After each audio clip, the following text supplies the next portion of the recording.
Olá pessoal, amigo aqui da internet, internauta, mais um programa aqui do Radiosfera, agora na semana de véspera de natureza e matemática.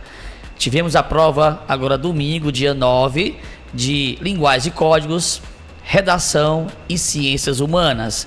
Essa semana, preparação intensa aqui no Radiosfera, no colégio, manhã e noite, preparando para essa prova agora de domingo. Hoje, estamos aqui com dois professores de matemática, professor Alfredo Castelo, professor Júnior Barata, que vão dar aquelas dicas primorosas para a sua prova de domingo agora, que é o segundo e último dia do Enem de 2025. Vamos escolher aqui o boa noite do professor Alfredo, inicialmente. Olá, galera. A gente hoje vai trabalhar algumas dicas muito importantes, né, para que a gente possa realmente conseguir se sair muito bem nessa prova do próximo domingo. Eu gostaria de, daqui a pouquinho, começar realmente a resolução focando também em algumas competências e habilidades que vocês precisam observar, tá bom? Muito obrigado, professor Alfredo, professor Júnior Barata, seu bom dia, boa tarde, boa noite, quem está assistindo. Saudações, pessoal. Muito feliz em estar aqui e a gente poder fazer uma revisão bacana para dar as melhores dicas. Aqui no Luciano Feijão a gente faz isso. A gente vai rumo à aprovação e a gente faz aquela revisão para você fazer a prova tranquilo, sereno. Muito feliz de estar aqui do lado do professor Alfredo Castelo, né? E vamos para cima. Então, vamos lá, pessoal, né? Vamos começar aqui a resolução de hoje. Matemática, professor Alfredo Castelo. Primeira questão. Maravilha. Valeu, Júnior. Vamos começar.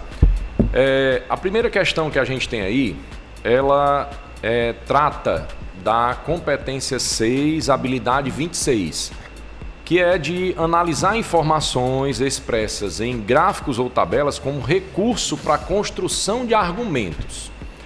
E aí, o texto, né, diz o seguinte: o gráfico a seguir apresenta o número de incidentes discriminatórios sofridos por atletas brasileiros de futebol durante o ano de 2021. Os resultados apresentados nesse gráfico consideram tanto os incidentes ocorridos no Brasil quanto no exterior.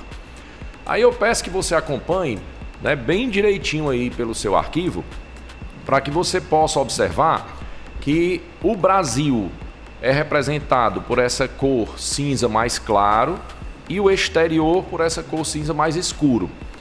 E aí, vamos ao comando. Ó. Tem esse gráfico para você analisar e logo abaixo vê o comando. Ele diz: considerando apenas os casos que ocorreram no Brasil, o total de casos referentes à discriminação racial supera a soma dos demais em aproximadamente quantos %? E aí, o que é que a gente precisa observar? Esse tipo de raciocínio é muito comum, está muito presente na prova.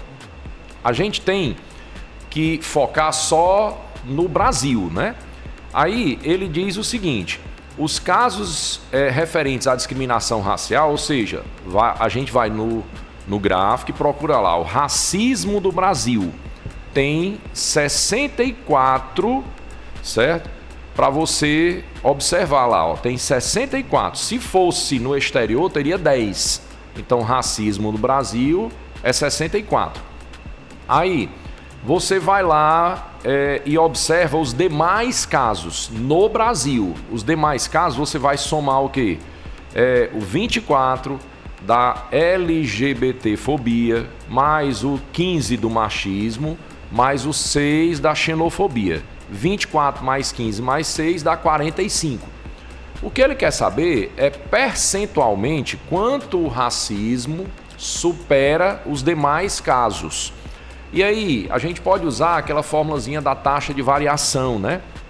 Que eu pego, no caso aqui, o racismo menos os demais casos em relação aos demais casos. E aí, o racismo é 64 menos 45, faça aí a continha, vai dar quanto? 19, né? E aí 19 dividido por 45, que são os demais casos, é justamente o que o racismo ultrapassou os demais casos. Ou seja, é o percentual maior, né? E aí 19 dividido por 45, se você fizer uma divisãozinha básica, vai dar aproximadamente 0,42. E 0,42 a gente sabe que é 42 sobre 100, ou seja, 42%. E aí o gabarito seria letra A, certo? De aprovação. Muito obrigado, professor Alfredo Castelo, pela resolução, pela questão de matemática. Lembrando, pessoal, que nessa sexta-feira agora, tá? Vamos ter o segundo dia do aulão de véspera. O conhecido aulão de véspera Enem, que acontece na quadra do colégio, né? Lotação total, banda, pipoca, picolé, aulas, resolução de questões, para que você possa ficar bem confortável para fazer essa prova do Enem agora domingo, tá? E você possa gabaritar essa prova, tá bom? Vamos para a primeira questão de matemática, agora a segunda de matemática do dia, com o professor Júnior Barata. Bom, pessoal, vamos lá. De antemão, vou falar para vocês que eu escolhi aqui uma questão de competência número 5, tá certo? Essa competência número 5, pessoal, ela é relativa justamente a quê? A parte que é referente a funções, que o professor Alfredo Castelo falou há pouco, que é extremamente importante. Função do primeiro grau, função do segundo grau, também entram as exponenciais, logaritmos, a parte de matemática financeira. Então é uma competência bem extensa, bem vasta, bem rica. E eu coloquei uma questão aqui bem interessante para vocês, do jeitinho que o Enem gosta. Eu vou começar pelo comando e da competência 5 eu vou logo falar sobre habilidade. Essa habilidade, ela requer que você resolva uma situação, um problema, tá certo? Associada a conhecimentos algébricos, tá? Então, ela é competência 5, habilidade 21. A proficiência é um pouco elevada, ela sobe um pouquinho, mas é uma questão interessante, vale a pena a gente dedicar essa reta final para isso. Vamos lá. Um fazendeiro pretende construir um galinheiro ocupando uma região plana num formato retangular. Então, a gente de imediato aí pode fazer um desenhozinho de um retângulo, tá certo, pessoal? E olha só o que é que ele diz. Com os lados de comprimento L metros e C metros, tá? Os lados são cercados por telas de dois tipos, de modo que um deles custa R$15 e o outro modelo de tela, tá? Custa R$20. Então, elas têm preços distintos, tá? Então, olha só, o fazendeiro ele quer gastar no máximo R$6.000 para cercar esse terreno. Então, o que é que o comando está dizendo para a gente aqui, ó? Ele quer saber qual é a medida em metro do maior lado do galinheiro. Lembrando que ele fala o seguinte, ó, no finalzinho do texto base, ele fala assim: esse galinheiro tem que ter a maior área possível. Pessoal, quando ele fala isso, a gente já faz a inferência direta que essa questão deve ser uma questão de função quadrática, tá certo? Onde a gente vai trabalhar a parte da concavidade para baixo da parábola em cima do y do vértice, tá bom? De imediato, o que é que eu posso dizer para vocês? Você vai desenhar um retângulozinho, vai colocar como uma medida de dimensão o L, evidentemente o lado paralelo também tem que medir L, e nos outros dois lados paralelos deste retângulo você vai colocar a letrinha C, tá certo? Bom, como a gente está falando inicialmente sobre um custo para cercar, pessoal, é perímetro. Então você vai ter L mais L mais C mais C. Perceba que nesse perímetro, que a gente já tem 2L mais 2C, ele atribui valores distintos. Ou seja, um dos valores é de R$15 e o outro é de R$20. Pessoal, não importa se esses R$20 e R$15 você atribui a L ou a C, não importa. Então o que é que você vai fazer? Você já tem 2L, tá bom? E você vai multiplicar por 20. E você já tem 2C e você vai multiplicar por 15. A soma desses dois valores vai resultar no gasto máximo que ele pode ter, que é de R$6.000, tá bom? Então vamos lá. 2 vezes 2L vezes 20 dá 40L, mais, vamos lá, 15C vezes 2, que é a outra medida, vai dar 30C igual aos R$6.000. Mas ele fala em área máxima, professor. E a área máxima é, na verdade, primeiro, a área é um produto de duas dimensões. Então eu vou ter L vezes C, tá certo? Comprimento vezes largura. mas ele quer que eu relacione justamente a essa modelagem que é do perímetro. Aí vem uma coisa muito interessante, pessoal, que a gente trabalhou muito durante o ano. A gente pode resolver isso aqui, ao invés de buscar a fórmula do y do vértice, a gente pode fazer o quê? A gente vai trabalhar o teorema do valor médio, tá? Porque a concavidade é para baixo e o valor máximo é determinado pelo valor médio. Então veja bem, eu tenho 40L mais 30C, que é igual a 6.000. O que é que nós vamos fazer? Para que eu tenha um produto máximo, os valores que representam essa soma constante, eles têm que ser o quê? Iguais. Então, vamos lá, pessoal. Eu vou pegar esse 40L e vou igualar a metade, porque eu tenho 6.000, vou dividir a metade para esses 40L, então vai ficar 40L igual a 3.000, tá vendo? Metade de 6.000. E o outro vai ficar quanto? 30C igual a quem? A os outros 3.000. Pessoal, olha só, ele quer saber qual a maior medida do comprimento que determina essa área máxima.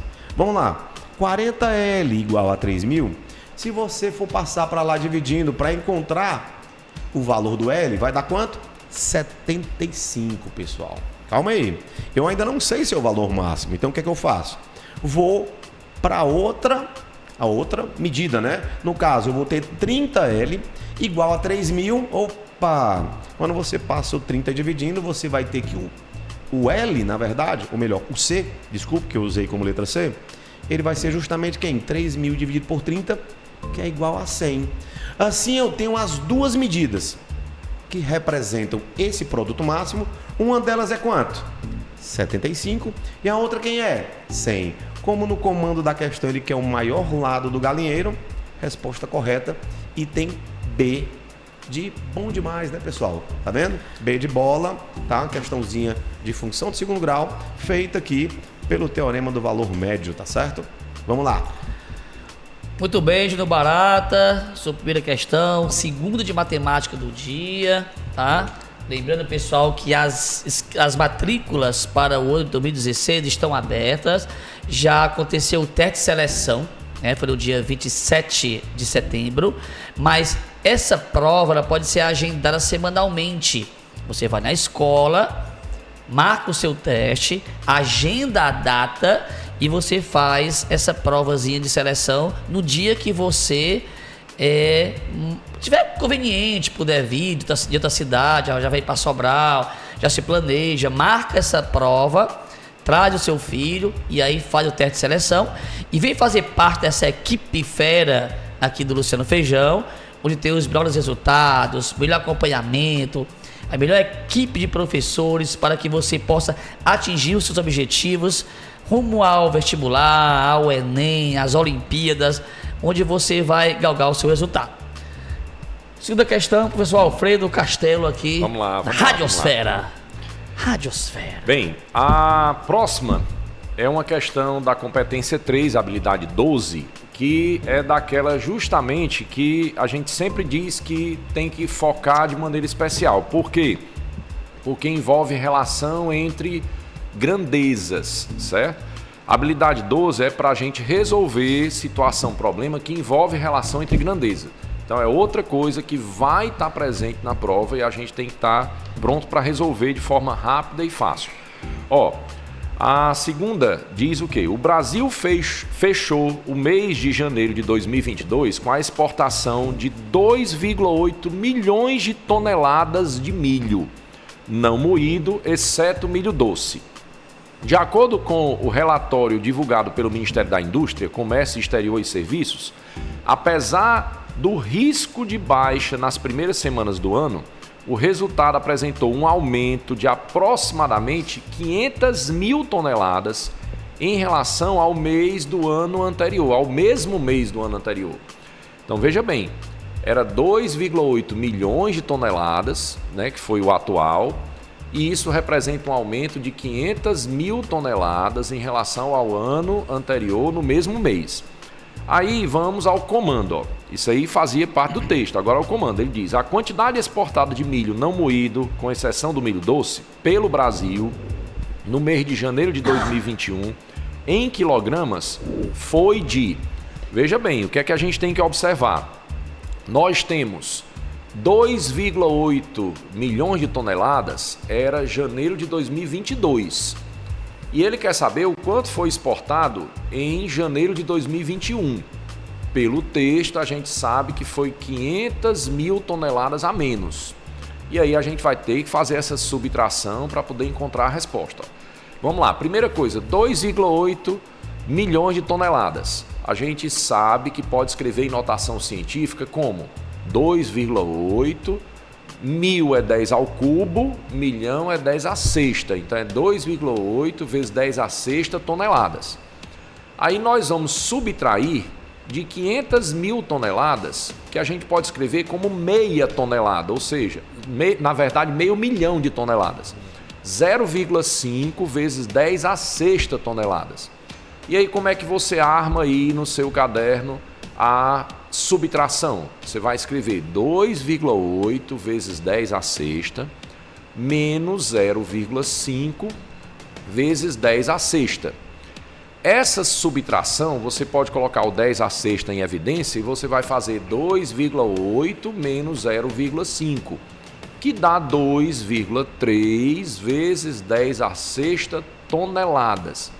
Aí, cuidado, porque tem a opção para você marcar, que é o distrator aí, que é a letra A, que lá tem justamente 2,3 vezes 10 à sexta. Só que no comando, ele pede que essa resposta seja em quilograma e não em tonelada. Essa é uma casca de banana que você não pode cair, tem que ficar ligado. Então, o que é que a gente tem que observar? Se uma tonelada são 1000 quilogramas, então a gente ainda vai ter que multiplicar o resultado que a gente encontrou por 1000, ou seja, por 10 ao cubo. Então era 2,3 vezes 10 à sexta, multiplicado por 10 ao cubo, vai dar justamente a letra B, 2,3 vezes 10 à nona. O gabarito é B e não letra A, como alguns poderiam cair na armadilha. Tá certo? Muito bem, letra B, né? Exatamente. Segunda questão aí de matemática, professor Alfredo Castelo, letra B de bola. Lembrando, pessoal, que domingo agora, né, no dia 16 de novembro, segundo dia do Enem, a escola vai estar em todos os campos, locais de prova, acolhendo os alunos do Luciano Feijão, demais escolas de Sobral, né, da região norte que vem fazer prova em Sobral. Em todos os campos vai ter uma barraca, um acolhimento, um professor, um coordenador, um psicólogo, para poder atender você e tranquilizar você nessa prova.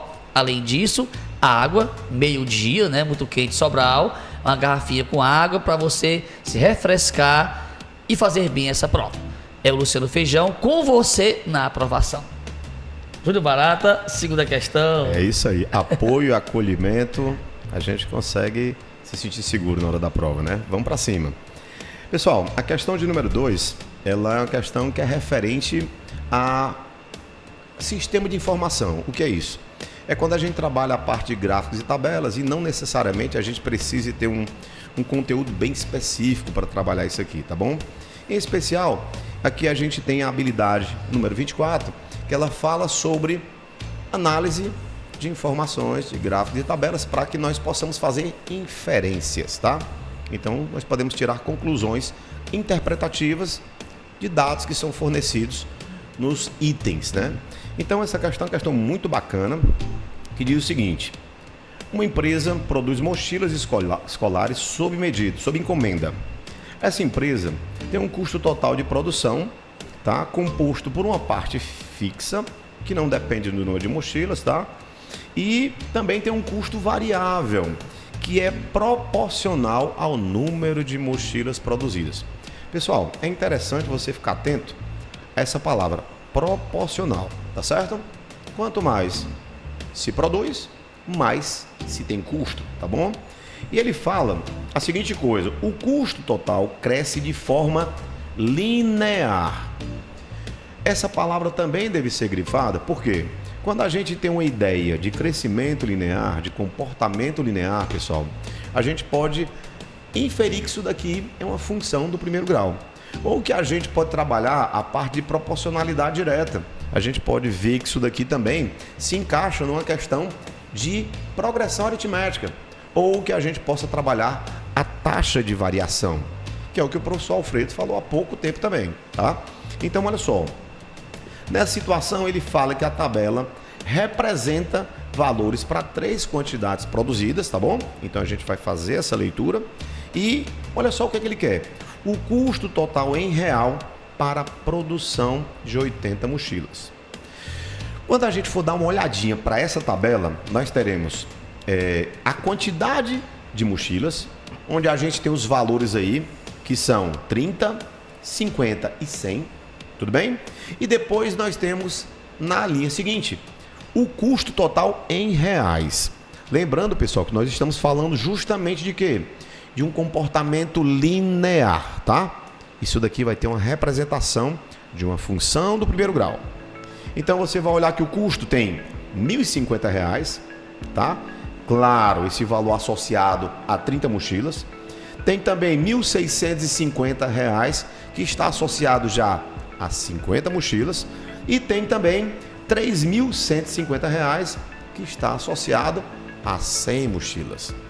Eu vou chamar a atenção, pessoal, para um distrator imediato, tá? Quando você olha essa tabelinha, esse quadro, e a gente vê pelo comando que ele quer o valor de 80 mochilas, o custo de 80 mochilas, o que é que o aluno pode fazer com descuido? Ele pode pegar o 30 e somar com 50, que é justamente a quantidade de mochilas, e quando ele faz isso, ele também soma os custos. Perceba, o custo de 30 é 1.050, o custo de 50 é 1.650. Se você fizer a soma dos custos, você vai ter de imediato um item aqui, que é o item D, 2.700, tá vendo? Então, muito cuidado com isso, porque isso é um distrator. O que é que eu tenho que perceber? Eu tenho que, nessa questão, pessoal, ficar atento à taxa de variação. A taxa de variação, na verdade, é um coeficiente angular. Se você for dar uma olhada, ó, veja bem, de 30 para 50 mochilas, houve, na verdade, o quê? Uma variação de 20 mochilas, tá? E de 1.050 para 1.650, R$ 600 no custo. Vamos fazer aqui uma correspondênciazinha direta, pessoal. Escreva aí, ó, 20 está para 600, tá bom? Então, eu já estou percebendo que o custo é de 600 para 20 mochilas. Veja bem, se você dividir tanto a quantidade de mochilas quanto o custo, você vai ter que 10 mochilas vão equivaler a quanto? A R$ 300 de custo em acréscimo. Mas, professor, ele está, na verdade, querendo 80 mochilas. Exatamente isso. Veja que nesse quadro 2 aqui, eu tenho 50 mochilas. Estou pegando essa referência, tá? 50 mochilas. Para chegar nas 80 mochilas, eu preciso de quantas? 30 mochilas. Pessoal, se 10 mochilas, tem um aumento de R$ 300. 30 mochilas vai ter um aumento de R$ 900. Então, você vai olhar para os 1.650, que é a referência de 50 mochilas, e vai sobrar quem? Vai somar quem? Os R$ 900, que vai dar justamente o item C, que é R$ 2.550, tá? C de competência, C de colégio Luciano Feijão. Muito bem, Júnior Barata. Questão número 2 ou foi 3? Essa questão é a quarta questão, a minha segunda, né? Segunda questão do Júnior Barata. Hoje no Luciano Feijão nós temos no ensino médio, né, 3 matemática. Tem uma que é só matemática fundamental. E no terceiro ano e cursinhos são 5 matemáticas. E uma delas é uma matemática fundamental, básica, né, que cai muito no Enem, que é para poder resgatar conteúdo do ensino fundamental e que o Enem cobra bastante, né? E isso é refletido nas aulas, nas Olimpíadas, né? OBPEP Mirim, vamos dizer assim, dos grandes, né? dos maiores, Canguru de Matemática, né? OBI, porque a gente sabe que a matemática realmente ela é fundamental para que o aluno pense e a partir daí saia bem nas demais disciplinas química, física, biologia, tem matemática, então é uma coisa importante. E a escola trata isso com o maior zelo, com bons professores, aulas, aula de reforço, né, de matemática, para que o aluno possa sair bem sempre na prova de matemática. Vamos lá, Alfredo, terceira questão da sua parte. Exatamente. Eu acho que é a quinta do dia, né? Quinta do dia. Pronto. Essa próxima, ela envolve a habilidade 2 da competência 1, certo? Em que a gente vai identificar padrões numéricos e princípio de contagem. Dentro do assunto que a gente chama de análise combinatória, que é outro assunto que sempre está presente. E aí, eu vou fazer a leitura, você vai anotando e já raciocinando dentro daquilo que a gente está falando. Observe, ó. Na figura abaixo, tem-se um dado na forma de tetraedro regular, com os vértices numerados de 1 a 4, utilizado em jogos de RPG de mesa. Em um lançamento, deve-se observar o número estampado no vértice superior. Pessoal, geralmente a gente fala daquele dado de 6 faces, né? Hexaédrico, mas que é um cubo, né? Mas aqui é um dado tetraédrico, um dado de 4 faces. E aí ele diz, ó, um grupo de amigos jogando um tipo de RPG onde cada jogador lança o dado 3 vezes sucessivas, utilizarão esse dado que foi mencionado. Aí ele fala, os 3 algarismos obtidos, utilizados para compor um número de 3 algarismos, como no exemplo. Veja bem, eles vão lançar o dado 3 vezes sucessivas e os números que aparecem no vértice superior eles vão usar para formar um número de 3 algarismos, certo? E aí, o do primeiro lançamento vai ser a centena, o segundo lançamento vai ser a dezena, o terceiro lançamento vai ser a unidade. Aí ele diz, no jogo descrito, caso o jogador consiga um número par e maior que 120, ele libera um ataque especial, né, nesse RPG de mesa. Aí ele diz, de quantas formas um jogador pode liberar esse ataque especial? O que é que ele está pedindo? Liberar um ataque especial quer dizer que ele conseguiu obter um número par maior que 120. E aí a gente precisa compreender o seguinte, para resolver esse tipo de questão a gente vai usar o princípio fundamental da contagem, que é aquele que a gente põe as barrinhas e aí a gente divide a questão em etapas. Cada etapa é um momento de escolha. E naquele momento você tem as possibilidades para cada etapa. Para a gente descobrir o total de possibilidades é só multiplicar o que temos em cada etapa. Então vamos lá. Primeiro, se eu quero um número par, quem é que manda? Para um número de 3 algarismos ser par, é importante que o último algarismo seja par, né? O último dígito tem que ser par. E para que ele seja maior que 120, o primeiro dígito pode começar por 1, dependendo do segundo algarismo, ou pode começar logo por alguém maior que 1. Então vamos organizar a questão, certo? Em 2 partes. Primeiro, vamos contabilizar os números que são maiores que 120 e pares, começando, certo? Por maiores que 1 logo no primeiro algarismo. Então o que é que você vai colocar aí no seu caderno? Você coloca 3 barrinhas.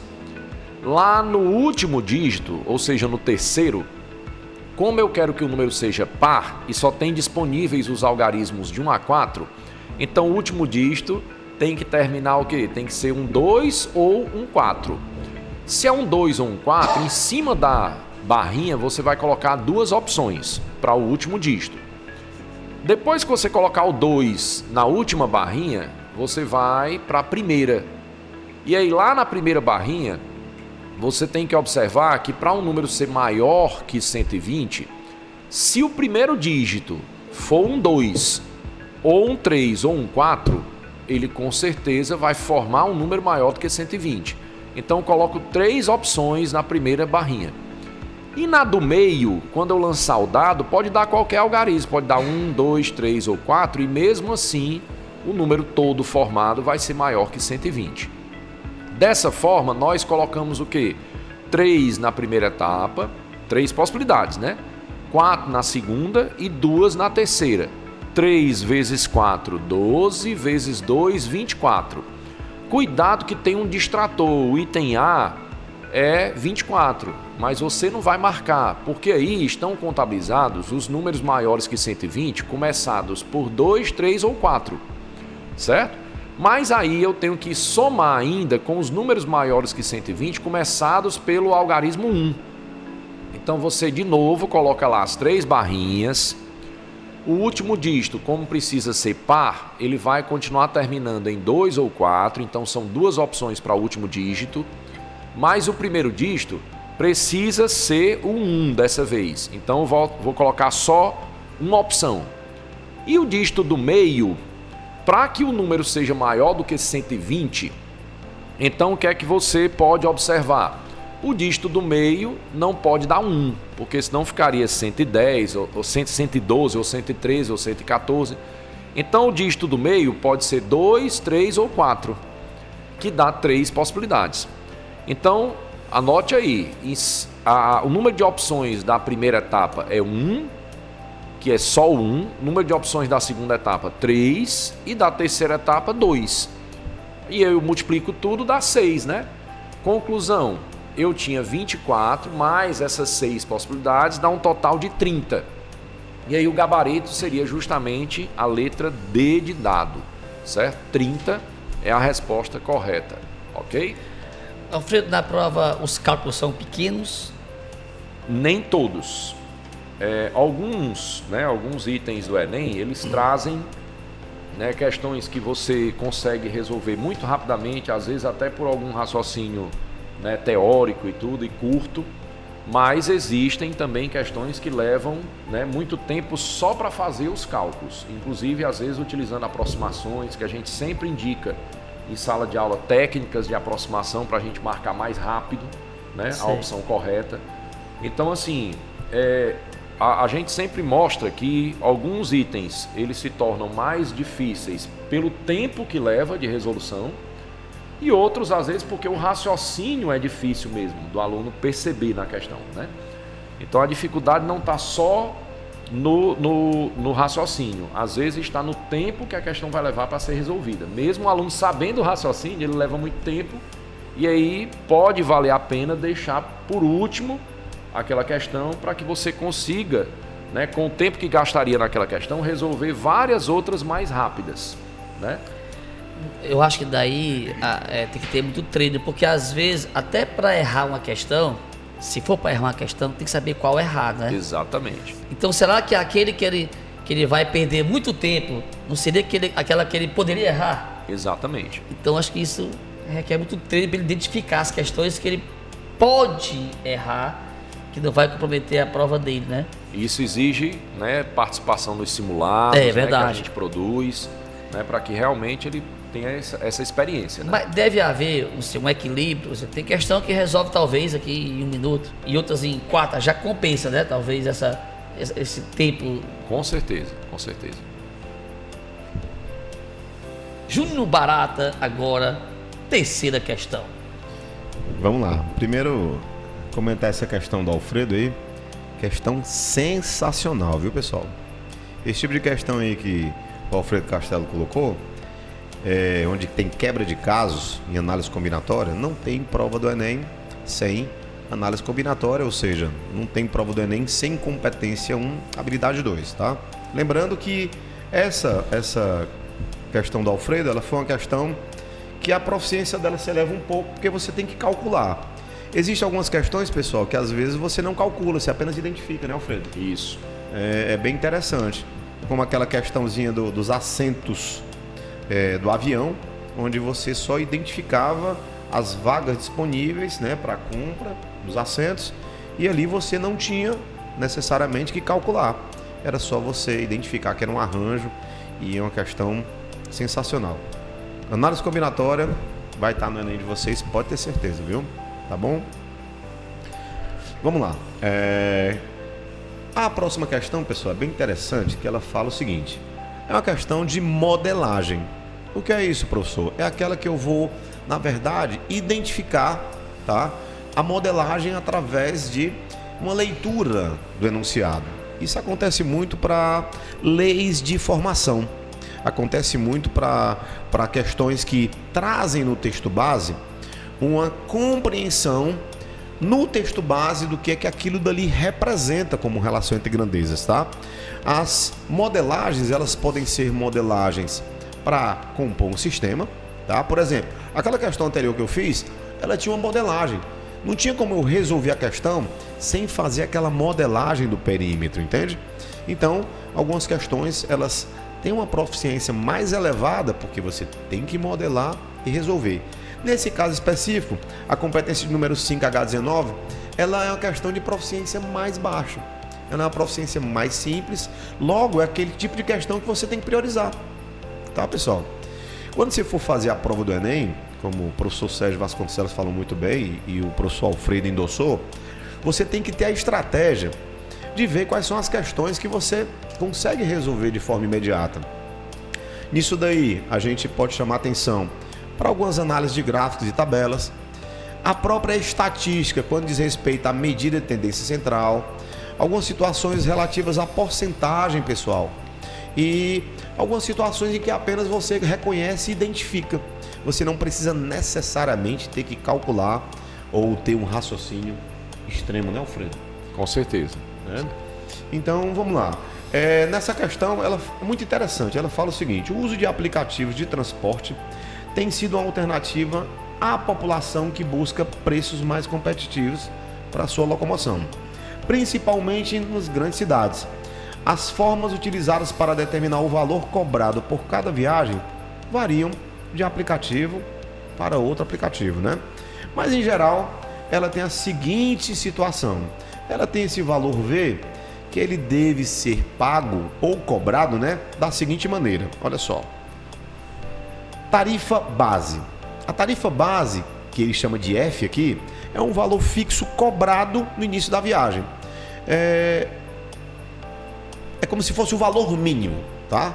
Você entrou naquele aplicativo, você entrou dentro do veículo, o valor mínimo que se cobra é aquele ali, tá certo?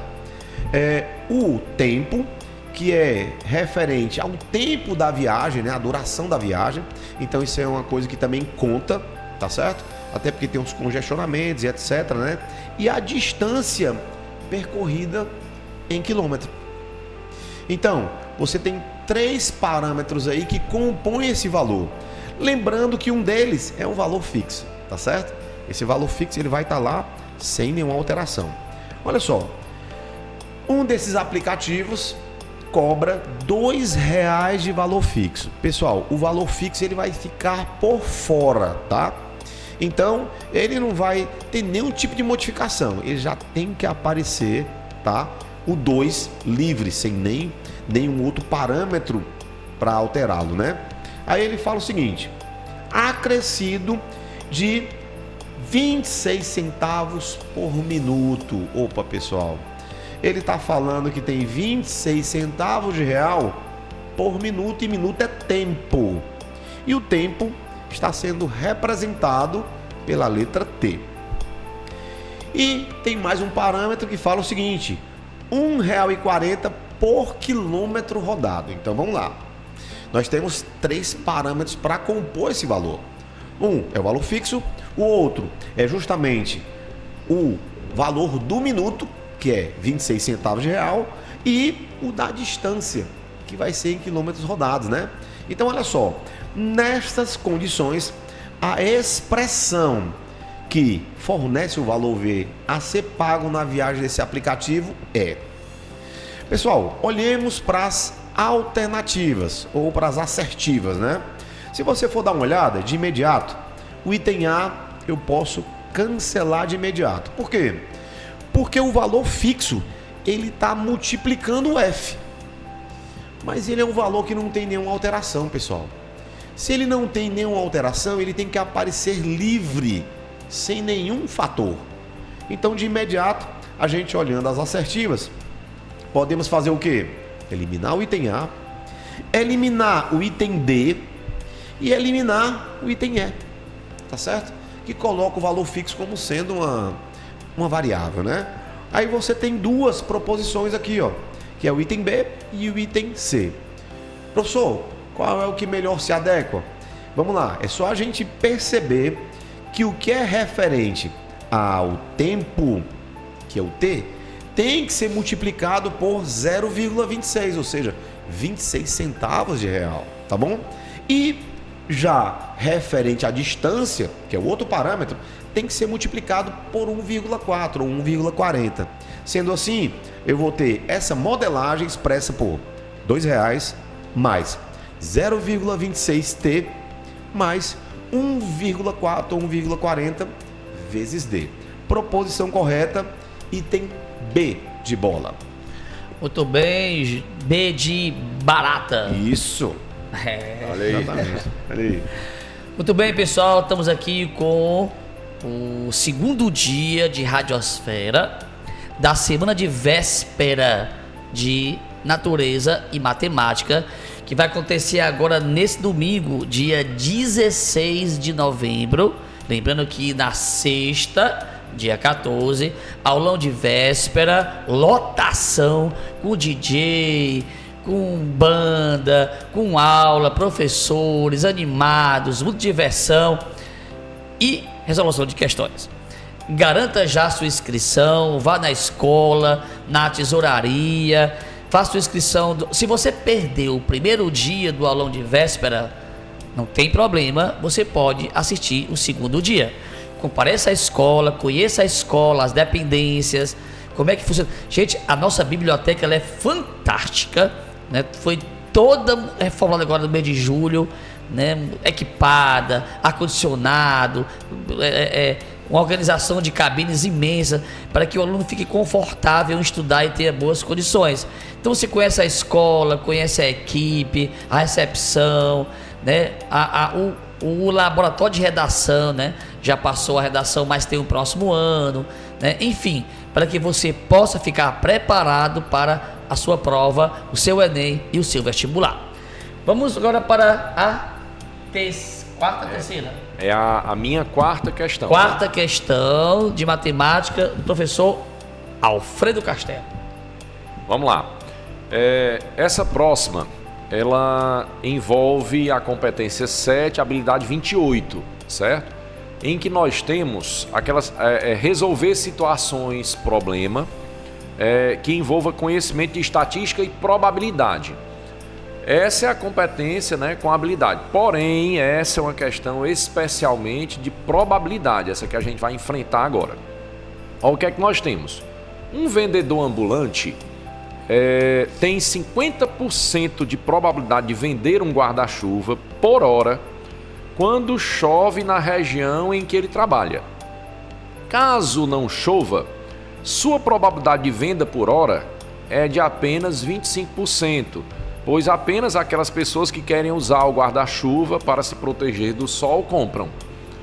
Aí ele diz, em um determinado dia, o serviço de meteorologia estima em 30% a probabilidade de ocorrência de chuva na região em que esse vendedor atua. Olha lá, 30% é a probabilidade de chuva. Aí ele pergunta qual é a probabilidade desse vendedor, né, vender um guarda-chuva por hora nesse dia. Olha o que é que nós temos que observar.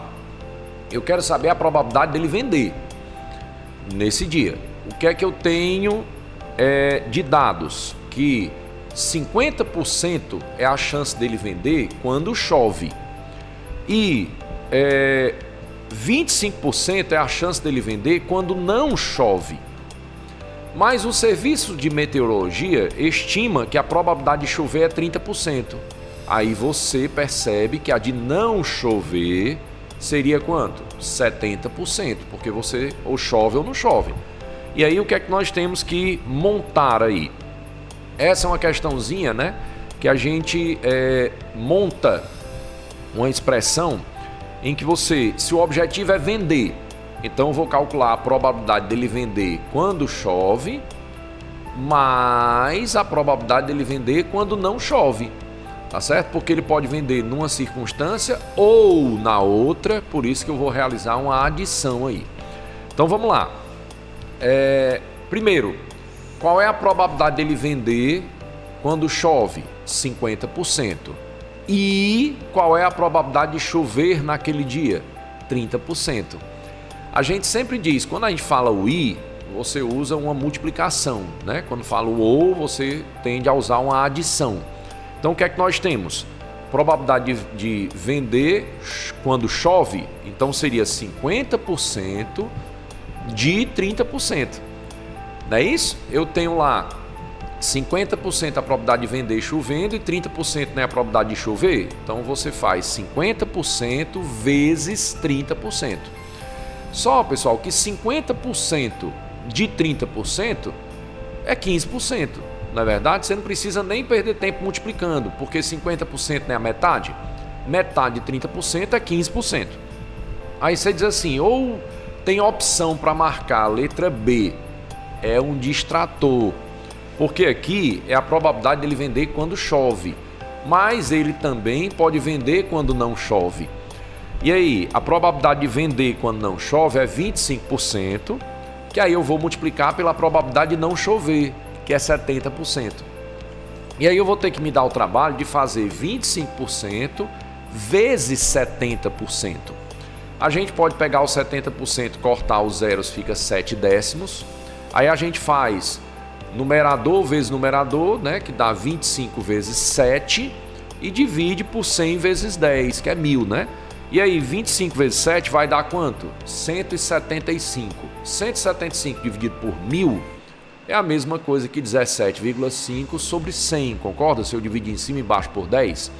Ou seja, 17,5% é a probabilidade dele vender aí quando não chove dentro dessas circunstâncias. E aí, como ele pode vender quando chove ou quando não chove, então vai dar 15% mais 17,5%, o que no final fica 32,5%. E aí o verdadeiro gabarito é D de dado e não aquele B de bola como alguns poderiam pensar. Esse Alfredo é uma constelação matemática.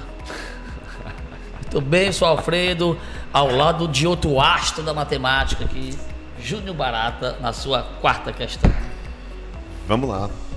Pessoal, essa questão é sensacional. Uma questão de competência 3, tá certo? Onde a gente trabalha a parte de proporcionalidade, escala, associado a uma proporcionalidade geométrica. Eu sempre falo o seguinte, quando você tem escala, toda escala ela tem uma representação linear, tá? Então, escala é adimensional e ela é linear. Nessa questão aqui, a gente tem que tomar muito cuidado, porque ele está dando a escala, mas ele está fazendo referência à área, pessoal. Tá certo? Então, a gente tem que tomar muito cuidado com essa questão aqui. Vamos a ela. O arquiteto Renzo exibiu uma maquete nova, tá certo? No Museu de Arte Americana, né? Onde existe um prédio assimétrico na galeria principal, cuja medida da área desse prédio é de 1.672 metros quadrados. Considere a escala, tá certo? Dessa maquete, sendo de 1 para 200. A medida da área do vão aberto nessa maquete em centímetro quadrado corresponde a... Pessoal, a primeira coisa que você tem que entender é o seguinte. Essa área está em metros quadrados e ele pede em centímetros quadrados. Se eu fosse fazer a conversão linear, né, de metro para centímetro, eu teria que andar naquela escala de sistema métrico decimal de metrologia, né? Você teria metro, decímetro, centímetro. Então, você andaria 2 casas de metro para centímetro para a direita. Então, em cada casa você multiplicaria por 10. Ou você, de imediato, iria ver que 1 metro são 100 centímetros. Joinha? Mas muito cuidado, porque quando ele fala em área, eu preciso, na verdade, trabalhar isso daqui com essa escala elevada ao quadrado. Então, ao invés de eu multiplicar por 100, ou seja, acrescentar apenas 2 zeros, eu tenho que multiplicar por 10.000, que é 100 vezes 100. Ou seja, eu tenho que colocar 4 zeros. Vamos comigo. Eu tenho 1.672 metros quadrados. Quando eu for colocar em centímetros quadrados, o que é que eu tenho que fazer? Colocar 4 zeros, tá bom? Então você coloca aí tranquilamente 1.672 mais os 4 zerinhos aí, que é da conversão, tá bom? Vamos agora tomar cuidado aqui com quem? Com a escala, que é de 1 para 200. Pessoal, o que ele está dizendo aqui? Ele está dizendo que linearmente ela ficou 200 vezes menor, tá? 1 para 200 você já percebe logo que é uma divisão. Mas a gente está falando de superfície, pessoal, de área. É necessário que eu pegue essa escala de redução e eleve ao quadrado. Ou seja, se eu pegar esse 200 e elevar ao quadrado, eu vou ter 40 mil. Tudo bem? Ou você visualiza que 2 ao quadrado é 4. Se ela tinha 2 zeros, você vai ter 4 zeros, que é o dobro. Tá bom? Vamos lá. Pega aí, ó, 1672 mais seus 4 zerinhos. E eu vou ter que dividir por quem? Ora, eu vou ter que dividir por 200 ao quadrado. Ou seja, coloca aí na divisão 4 mais 4 zerinhos. De imediato você vai começar a cancelar os zeros, ó. Cancela os 4 zeros do numerador com os 4 zeros do denominador, pessoal. Você vai ter, na verdade, quem? 1.672 dividido por 4. Então, se você fizer a divisão imediata de 1.672 por 4, vamos lá. 16 dividido por 4 dá 4. 72 dividido por 4 dá quanto? 18, pessoal. Ou seja, nessa maquete, ele vai ter em centímetros quadrados 418, tá legal? O item correto é o item E de excelência. Muito bem, professor Júnior Barata. Vamos para a última questão de matemática, professor Alfredo. Já aproveita e deixa seu despedida aí desse Radiosfera 2025 do Enem. Sim, vamos lá. A próxima, né, ela trata da competência 5, habilidade 20, que o objetivo é interpretar gráfico cartesiano que represente relações entre grandezas. E aí, o texto diz o seguinte, ó, o tiro de meta, né, o enunciado diz que o tiro de meta consiste num chute da bola para reiniciar uma partida, né? Normalmente é dado pelo goleiro. Uma partida de futebol. O gráfico a seguir representa a trajetória seguida pela bola, né, formando essa parábola que vocês estão vendo aí no gráfico, após a realização de um tiro de meta, em que T é o tempo transcorrido após o tiro, medido em segundo, e H de T é a altura atingida pela bola durante toda essa trajetória, certo? Aí, e a altura está medida em metro. Observe o gráfico, o eixo das abscissas ele representou pela letra T e não pelo tradicional X. E o eixo das ordenadas pela letra H e não pelo tradicional Y. Aí ele quer que a gente ache a expressão que melhor relaciona justamente essa altura em função do tempo. Pode observar que a trajetória é parabólica e é uma parábola com concavidade para baixo. Quando a gente estuda função quadrática, a gente sabe que o gráfico sempre vai gerar uma parábola com concavidade para cima ou para baixo. Agora, a função quadrática, vocês normalmente são acostumados a montar na forma polinomial daquele jeito, né? F de x igual a ax ao quadrado mais bx mais c, em que a variável x, né, no caso agora é o t, e o f de x agora vai ser o h, né, o h de t. Então, como é que você começa essa questão? Você escreve aí no seu caderno a seguinte expressão: h de t igual a at ao quadrado mais bt mais c. E aí, você vai observar lá no gráfico pontos estratégicos que você vai pegar para montar um sisteminha. Observe que a origem é uma das raízes dessa parábola. A parábola está cortando o eixo X lá na origem. E aí, o que é que significa? Que a origem é o par ordenado 0, 0, então quer dizer que o h de 0 é igual a 0. Na hora que você observa isso, se h de 0 é igual a 0, você já sabe que o termo independente, que é o famoso C aí, ele já é 0. Então lá você já coloca na sua função h de t, você vai colocar h de t igual a at ao quadrado mais bt, porque o C já é 0. Depois, lá no gráfico, você observa que a parábola está... É como se ela está cortando o eixo X também no 40, que é a outra raiz. Então significa que o h de 40 também vai ter imagem 0, tá bom? Então você vai substituir o t por 40, aí a expressão vai ficar como a vezes 40 ao quadrado mais b vezes 40 igual a 0. Dessa maneira, se você dividir todo mundo por 40, você vai ter 40a mais b igual a 0. Portanto, o b vai valer menos 40a. Com isso, a gente conseguirá reescrever a expressão toda em função só de uma variável, que é o a, né? E aí você vai dizer que o h de t é igual a quanto? A, no caso, já reescrevendo em função de a, né? Você já teria o quê? O at ao quadrado menos quanto? 40a vezes t. E aí você diz, e agora como é que eu vou achar o a para poder substituir e finalizar, né, a questão? Nós vamos localizar outro ponto estratégico nessa parábola, que é o vértice dela. Como ela tem concavidade para baixo, o vértice é o ponto de máximo. Se você observar aí no gráfico, o vértice é o par ordenado 20, 10. Ou seja, quando o tempo é 20, a altura é 10. Então você substituirá, né, onde tem t você vai colocar 20 e vai fazer o h de t ser igual a 10. E aí lá naquela expressão, né, vai ficar a vezes 20 ao quadrado mais o b vezes 20 igual a 10. E aí você pode simplificar dividindo tudo por 10, o que vai dar 40a mais 2b igual a 1. E a gente já sabe que o b vale menos 40a, né, que a gente já tinha descoberto na segunda equação, e substitui nessa de baixo.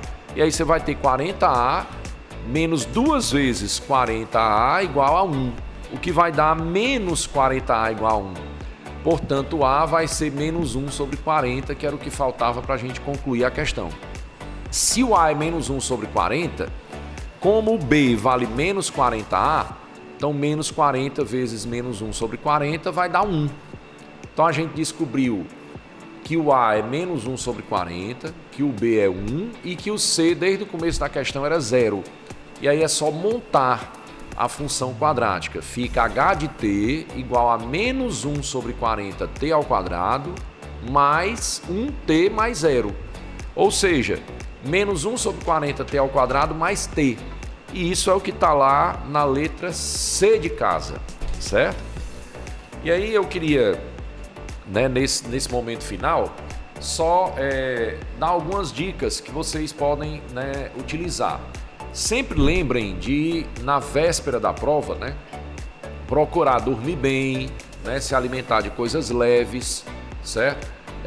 Não ir para a prova, né, nem muito tenso e nem muito relaxado, né? Só a atenção necessária para que você possa sair bem na prova, certo? Você está preparado, certo? Isso aqui que a gente está fazendo, né, são lembretes importantes, mas a gente sabe que a preparação de vocês foi ao longo do ano, certo? E vocês vão se sair bem, vão seguros que vocês vão fazer a melhor prova da vida de vocês.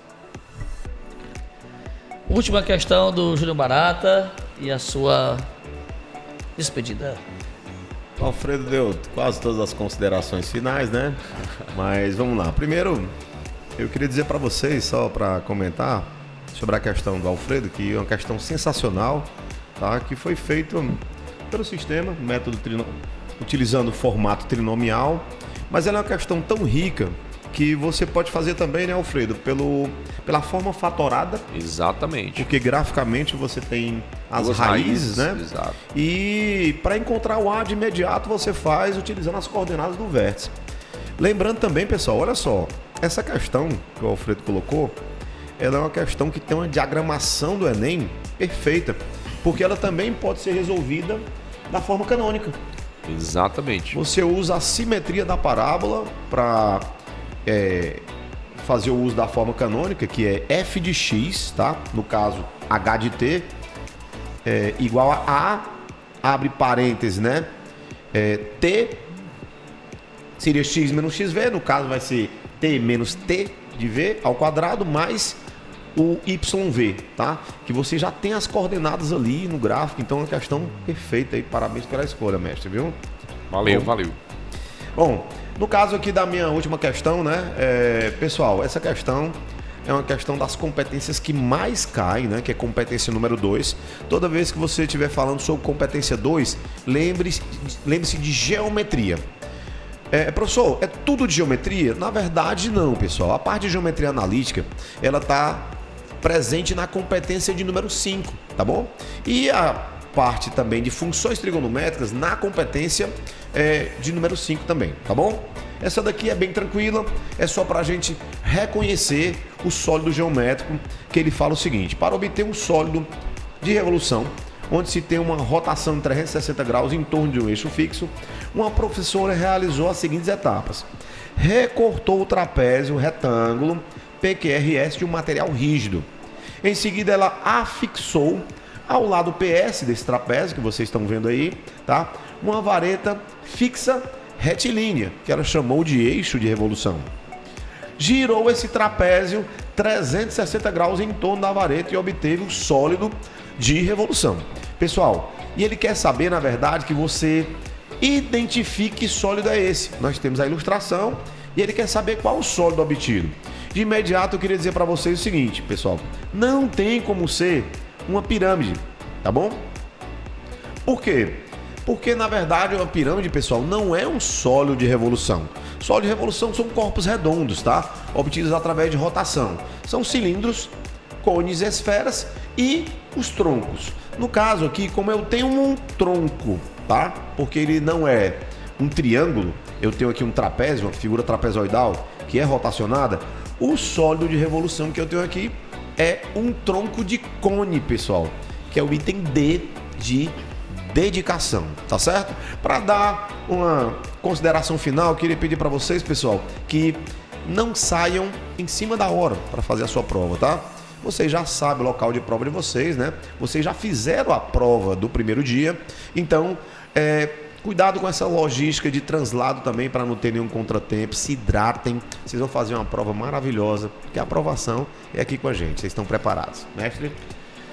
Muito obrigado, professor Alfredo, professor Júlio Barata. Até o próximo programa. Amanhã estaremos aqui, né, com mais dicas do segundo dia do Enem de Ciências da Natureza e Matemática. É isso.